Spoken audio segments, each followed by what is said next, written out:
he's in the exact position that I want him to be in to start with, okay? His arm at his side is internally rotated with his palms up, yes? Yes. Okay. So what I'm going to want him to do then is, what are the other two things that he said? It adducts the arm and it extends the arm. So if I have him do that, I'm going to get my best shot at seeing and feeling this muscle, okay? So I do that. I have his palm like this. And I say, I just want you to raise your palm up towards the ceiling a little bit. Good. Now what I'm going to do is, ooh, I feel lots going on right here, okay? But I'm not satisfied. Still want a little bit more. So what I'm going to do is I'm going to resist something. I have a couple of options. I can either resist the extension, in which case I say, hold, don't let me push you down. Ready, hold, hold, hold. See that come up? Above my fingers, okay? Or I can resist his adduction. Hold, don't let me push, like this. Ooh, I can really feel it right there. And relax. This is it right here. I'm pulling it right up off of his chest wall. All of that is it. And his is well defined. It's got a really good muscle mass to grab hold of, okay? I don't want to go any further up here. I want to stay inferior to the inferior angle of the scapula. Why? What comes off here and goes up there? Teres major, teres minor, and infraspinatus as we work our way up. So if I'm down here, I'm confident that what I'm feeling is going to be his latissimus, which is right there. And then this bends out, attaches onto the ribs, and comes out and attaches onto the thoracolumbar fascia. Okay. So down here, I'm not feeling anything. Okay. So that's how we find that one. Should we do the other two just real quick and then we're done? Yeah. Okay. The other two, I'm going to have him lie on his back. So he's going to be spine. All right. This video we watched, they said that was from. Yeah, they're This is from. from? Yeah. It's Video, they said an that. edema video. They're Really? from. Well, we know they were wrong. Yeah. Okay. So let's look for pec minor first, because serratus is the most uncomfortable palpation we'll do today. Pec minor. Where is it? Okay. No?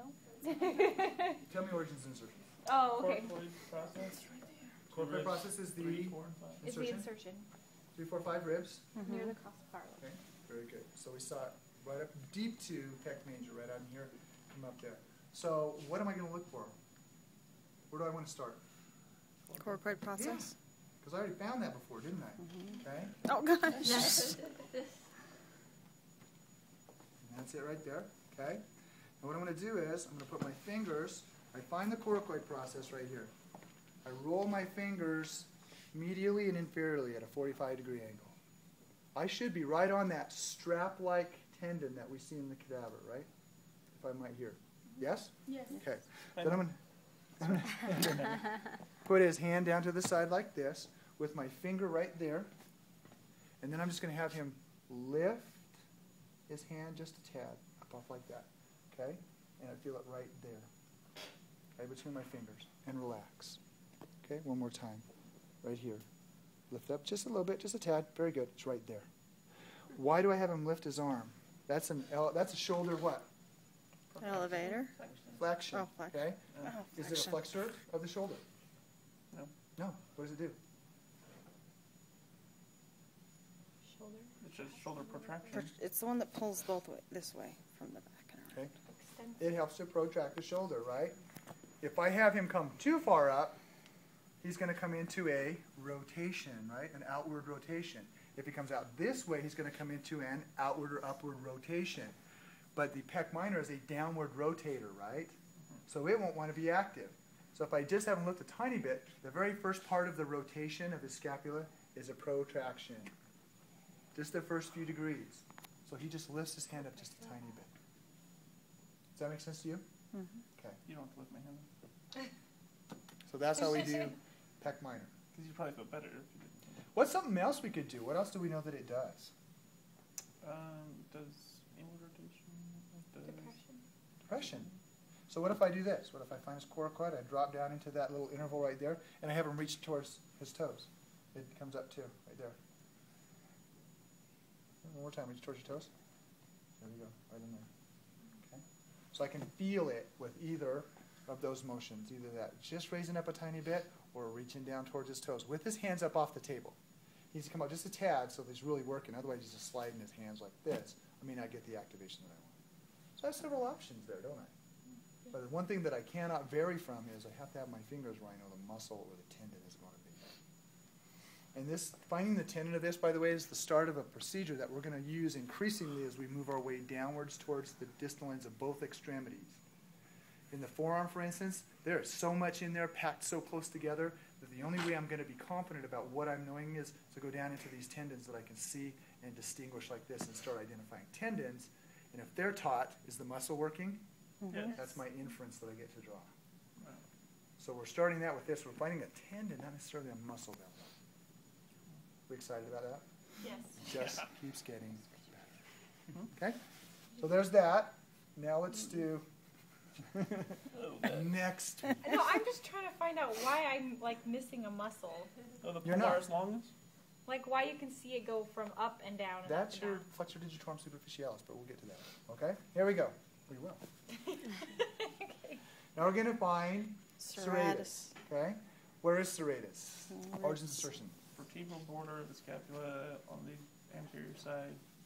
Is Then the the insertion. Okay. And then the lateral side of the top 8 ribs. okay?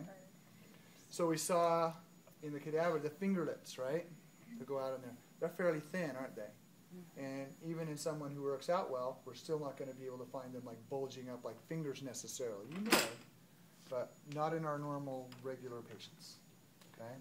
So what we have to do is say this. That muscle is intimate to the chest wall, all the way around. It hugs the chest wall, it attaches to the scapula, but it is the deepest muscle in there. And we're going to find it as it wraps around his rib cage, goes in towards his armpit. So the best way to do that is to do this. I bring his arm up like this, okay? I may even have him make a fist, okay? Then I'm going to take my hand, my palpating hand, I'm going to find his rib cage. I'm going to push right down into here. Now, I don't want to be out here just feeling this, because what's all that? Muscle. Latissimus, teres major, spinatus, teres minor. I'm not interested in that. I want to go deep. So I got to push those out of the way. They're here. Okay? Here I am. Oh, yes. Oh, and I feel something right down there on the tips of my fingers. Now I'm just going to have him just go ahead and gently push up towards the ceiling. Oh, yes. Right there in my fingertips. Oh yes. Yes. And relax. Really terrible. Okay? Relax. That's serratus anterior right there. My fingers are on his ribs. I'm not out here. It's a little uncomfortable. If you're ticklish, Yeah. this is horrifying. To put your fingers in there, but that's where you want to go. You want to follow that rib cage down till you're literally pressing right into his scapula. And when he does this, what is he doing with his scapula? Pulling it up. Protracting. Protracting. Is it a protractor of the scapula? That's one of its most powerful jobs. So that's why we activated it that way. Okay? Does that make sense? Oh yes.